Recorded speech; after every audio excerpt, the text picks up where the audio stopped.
quite shocked. I'm quite shocked. I knew last year was a 7-figure year, but I didn't realize that it was going to be a $1.4 million year. You know, I'm still a small business. You know, your girl is proud of herself. I'm gonna dust my shoulders off. I thought it'd be fun to share the 7 revenue streams that contributed to my $1.4 million year. Hey, CourtneyLSanders here. Welcome back to my channel. If you're new to me, I'm a full-time online life and business coach as well as wife and mom. I wear all the hats and do all the things. And I'm really excited that I did all the things because I had my first 7-figure year last year. So I'm in the thick of taxes and all of this right now as I'm recording this. It's the end of Q1 in 2023, which means I'm reviewing all of my financials from 2022. And so I just got my year-end books back from my bookkeeper and I'm quite shocked. I'm quite shocked. I knew last year was a 7-figure year, but I didn't realize that it was going to be a $1.4 million year, which is just insane because, you know, I'm still a small business. I know for those of you maybe who are looking to get into coaching or start an online business and you watch me and maybe other YouTubers or other whatever, coaches, influencers, people that you admire and you're like, man, I would love to have a business that's doing that, but it's kind of funny, like once you hit a certain level, you always are like looking for the next level. And so I feel like I'm still small potatoes. In many respects, I know I'm still small potatoes. I'm, you know, friends with and in communities with and in masterminds with people who are doing multi-millions, even 8 figures in their business. So I still got a ways to go, but you know, your girl is proud of herself. I'm gonna dust my shoulders off. And so having looked at my year-end books and just thinking about all the different things that I did and that my team did in order to make that revenue possible, I thought it'd be fun to share the 7 revenue streams that contributed to my $1.4 million year.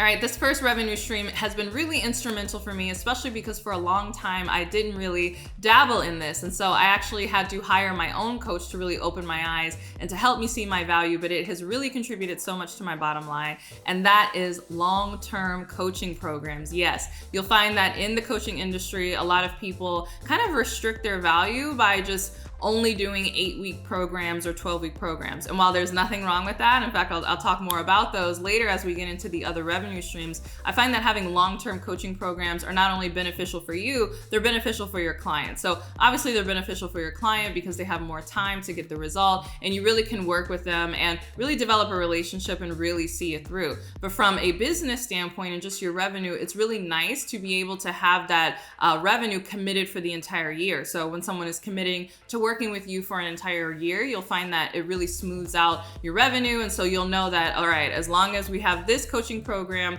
running, then this is kind of our guaranteed revenue that's coming in. And so for me, I found that it really gave my business a lot of stability to even think about kind of new and fun, you know, one-off offerings because I knew that I had a core program that was for 12 months. And so when people were joining it, they were committing to 12 months. And so that was really revenue that not only I could count on, but I could count on to make payroll and to make all the investments that I've made in my business, especially last year. And so if you have not dabbled into long-term coaching programs, I would say you probably shouldn't dabble. You should make it a significant feature of your business, not just for your benefit and your business's financial benefit, but for your client's benefit as well. All right, this next revenue stream is a very fun revenue stream, and it is something that I find that more coaches should do more of, especially if they only have one type of coaching program, and that is short-term coaching programs. So I know I might feel like whiplash, like, wait, you just talked about long-term coaching programs. Yes, but I really love doing short-term live coaching programs around very specific topics. So last year I did the package, which was amazing. I did Engage, which was all about how to create engaging content. The package was all about how to package yourself online and create different programs that sell. And so I love kind of doing these one-off programs,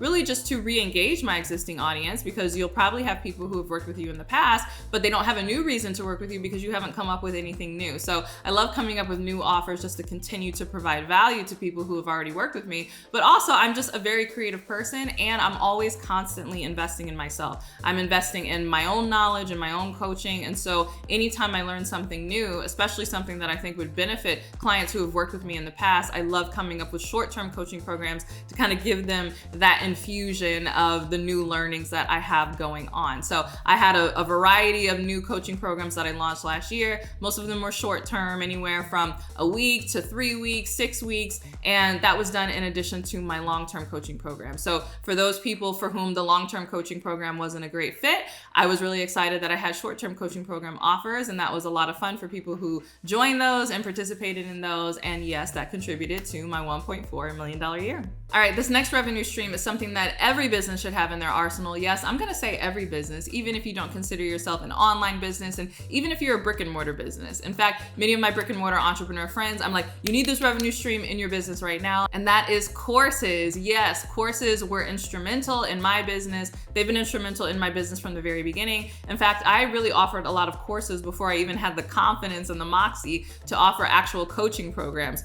For a long time, I was very self-conscious. I didn't think anybody would hire me to coach them. I was like, what are you talking about? I don't have a coaching certification or any of those things, but I did feel comfortable creating courses. And so courses really helped my business kind of get up and running in the beginning. And I continue to sell courses, even though now I have a variety of coaching programs. And I love courses because oftentimes they're more affordable for your clients. So you can sell them at a lower price point because it doesn't require your actual time and, walking the client through the content. It's self-paced and they can go through it at their own leisure. But I love courses because they're not that difficult to make. You can create a lot of different courses on a variety of topics. And so regardless of what your business is, there are people who want to know how to do whatever it is that you're doing. And so even if you're like, I'm not an online business, I don't care. Maybe you're like a mechanic or auto body shop or something. I think having courses, even as just a side revenue stream, is so valuable because you will tap into that market who maybe doesn't want to pay you to do the thing for them or doesn't even want to pay you to do the thing with them, as in the case of coaching, but they would love to pay you to teach them how to do the thing themselves. And so you capture that DIY audience, and it's a great additional source of income for you in your business. So I have quite a few courses that I have built over the years, and I still continue to sell those even in addition to my online coaching program. So yes, courses were instrumental. A lot of people really love my courses. I love creating them, and that definitely contributed to my $1.4 million year. All right, I have more revenue streams where that came from, but first I want to hear from you. What was your favorite revenue stream in your business last year? Share in the comments below. All right, this next revenue stream is kind of a low-key revenue stream in the sense that not a lot of people do it, but they should totally do it. It's very easy to add to your business and it can be highly lucrative. And that is VIP days. I love a VIP day. I've been doing VIP days since before I even quit my job, actually. In fact, VIP days were kind of the bridge that I used to get comfortable getting into coaching and doing long-term coaching engagements. And so what a VIP day is essentially someone who typically is more high level. They, don't want to go through a course. They don't want to go through a long-term program. They really just want the information right now. They want to work with you in person to implement it, and they want to do it over the course of a day or maybe a weekend. That is what your VIP days are for. And so I've done a variety of VIP days. I've flown to different cities all over the country to meet clients and literally in a conference room spend the entire day mapping out a strategy for their business. So I love doing this. I don't fly as much to clients anymore as I used to because I have kids here, but clients can fly to me. In fact, clients can fly to my Airbnb, which I'm actually recording this in, and they can stay in my Airbnb, and then we have brunch and I kind of go over their whole business strategy, content strategy, and they can even use the very equipment that I am using right now to shoot their own content based on the strategy that I would have just given them. So if that's something that you're interested in, you can click the link below to learn more about that in my, content condo VIP day weekend. But I love a good VIP day. It's really fun. And so you'll want to think about in your own business, are there aspects of what you do and what you coach on that you really can just almost do an intensive with someone in maybe a day or a weekend and help them get everything they need in one shot, and then they can go home and be off to the races. So VIP days have been a part of my business from the very beginning, and I love doing them because they definitely contribute to my bottom line. So the next revenue stream that definitely has contributed to my business over the years, and I even got the opportunity to do last year, and that is events. So I love doing events when I am able to. Again, as a mom of 2 small kids, logistically, it's not always easy to not only pull off an event, but make sure that you can attend. But I did a joint event with some business friends of mine in Atlanta, Georgia, and that was really amazing. It was always great to see your clients in person, and events are fantastic because you not only generate revenue from the actual event itself, but if you offer something additional additional that people at the event can either join a coaching program, or they can buy a book or a planner or whatever it is that you're selling at the event. It's kind of like double revenue. You get revenue from the event and then revenue from whatever you happen to be selling at the event. So I had the best time at my event in Atlanta, Georgia, and that definitely contributed to my revenue last year. But again, in your business, think about what are the questions that people ask you about a lot. Do you have peers, people that you collaborate? Maybe you can do a joint event together, or if you're confident, you can just do an event on your own and really just do a deep dive, maybe over the course of a few hours on a Saturday morning or a Friday evening, or however you want to structure your event. It doesn't have to be some big, huge multi-day conference. It literally can just be a few hours in a conference room on the weekend, but you'll find that that's a really great opportunity to create an even deeper connection with your audience, and then again, generate some extra revenue to boot. All right, speaking of events, another revenue stream that's kind of similar to two events that I was able to do last year are speaking engagements. So I love speaking engagements when I have the opportunity to do them. That's one of the benefits of creating a lot of content, is that people see you, and oftentimes instead of maybe joining a coaching program or even buying a course, they will refer you maybe to HR at their company, or someone who's in charge of bringing in outside speakers, and then before you know it, you've got a speaking engagement. So I had the opportunity to speak at a really large nonprofit here in Houston, Texas last year, and it was so much fun. It was a paid speaking engagement, and it was for a great cause, really supporting young women and just helping them as they grow. Typically like middle school age women is what the nonprofit was really for, and just keeping them out of a lot of the things that young girls unfortunately can get caught up in, and just inspiring them to be their best selves and really go after their dreams. So obviously that's like totally what I'm about. So it was really rewarding to speak for a great cause and then get paid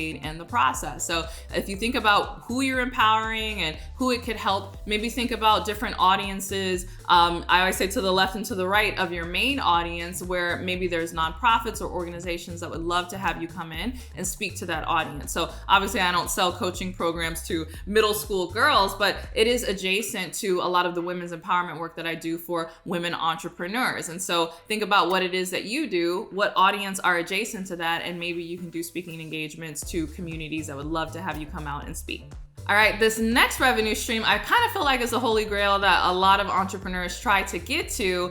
And while it's not at a level where it exceeds all of my other revenue streams, it is there, and that is passive income. Yes, everybody wants passive income, and I am really excited that I did have some passive income in my business last year. And so I have passive income from a variety of ways. I have passive income from affiliates. So affiliates that I've done on different software that I've recommended. I have passive income from digital products that I have set up that I created a while ago, that I have campaigns that introduce them to new followers of mine, and so they buy without any additional marketing or doing launches or anything like that. So that becomes passive income. I have passive income again from my own short-term rental. I was able to rent this out last year and have a lot of really cool guests come through, and that was revenue that I made on this investment property that I did. And I even get passive income, yes, from YouTube. Now, I don't get much passive income from YouTube. As it stands right now, I'm earning about $1,500 a month from these YouTube videos, but that ain't bad, right? And so you might say, well, Courtney, it's not passive because you're creating YouTube videos.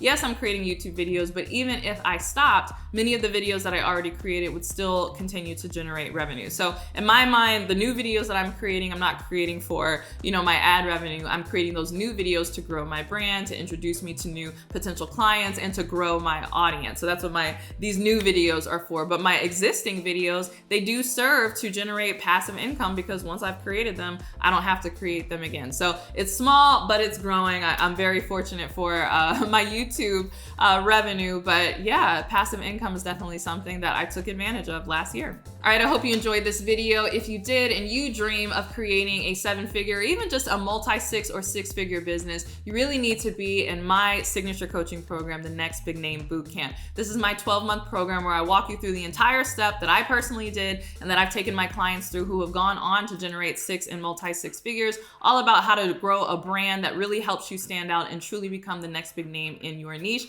and attract clients on autopilot. So if you want to learn more about that, you can click the link below to apply, and if accepted, my team will reach out and have an opportunity to have a phone call with you. We don't enroll anyone that we don't believe that we can truly help, but if we can help you, we'll definitely let you know all the details about the program. So if you're interested, go ahead and click the link below. All right, thanks so much for watching this video. I hope you enjoyed it. If you did, don't forget to give it a thumbs up and subscribe. And if you can't wait for my next video, make sure you are following me on my podcast, The Courtney Sanders Show, on both iTunes and Spotify. And if you can't wait for my next podcast episode or my next YouTube video, make sure that you are following me on Instagram. It's CourtneyLSanders on Instagram. And with that, I'll see you in the next video. Bye.